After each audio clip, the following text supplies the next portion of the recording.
வரலாற்று பூர்வமாக எனக்கு தெரிஞ்ச அளவுக்கு நான் 96ல் வந்தேன் ஆஸ்திரேலியாவுக்கு.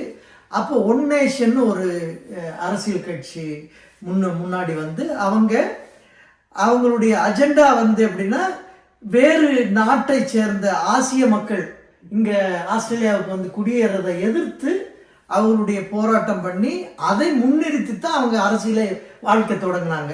அதுக்கப்புறம் 20 வருஷம் இங்கே போயிட்டாங்க. கொஞ்சம் கொஞ்சமாக பிரச்சனை ஆயிடுச்சு. மீண்டும் வந்தாங்க அவங்க. இது மாதிரி இன்னொரு நிலை. இன்னொரு பக்கம் என்னன்னா, அவங்களுடைய அஜெண்டாவே ஒரே மாதிரி தான் இருக்கும். செனட்டர் பிரைஸ் அவங்க வந்து ஒரு அபரிஜினல் பின்னணியுடையவங்க.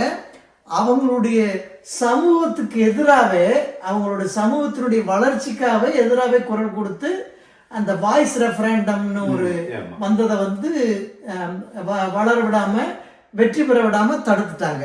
இதை பத்தி பேசணும்னா கூட இன்னொரு தடவை பேசுவோம். அப்போ உலகம் முழுவதும் ஏதாவது ஒரு வெறுப்புணர்வுகளை தூவி, விதைகளை தூவி நல்லா ஏதாவது செடி கொடி பழங்கள் காய்கறிகள் வர்றது வேற. ஆனா பிரிவினைவாதம், அந்த ஒரு வெறுப்புணர்வு இந்த மாதிரி விதைச்சுக்கிட்டே போனா சமூகத்துல பிளவுகள் தான் வரும்.